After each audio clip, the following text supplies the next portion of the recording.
Apaisement et amnistie. La tâche s'annonce rude.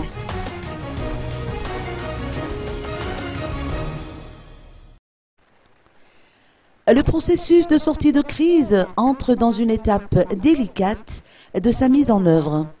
Les différentes entités en charge de l'apaisement auront fort à faire. À l'instar du FFM ou Philankif Tchini-Fampiavan Malagas, qui aura pour mission principale la réconciliation nationale. Un atelier d'échange a été organisé à cet effet à compter d'aujourd'hui à l'hôtel Colbert dans Tannarin, afin justement de permettre aux parties prenantes de mieux maîtriser le sujet et de mettre ainsi leurs acquis au profit du processus de sortie de crise. Il s'agit d'échanger les expériences et les bonnes pratiques en matière d'amnistie.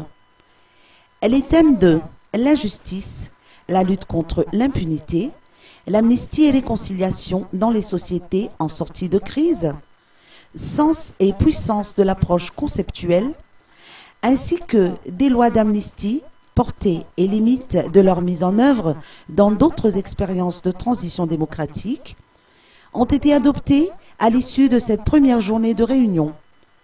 Cet atelier, initié par le Programme des Nations Unies, a entre autres vu la participation des membres du FFM, de la SADC, de l'Union européenne, de la Commission de l'Océan Indien et de l'Organisation internationale de la francophonie.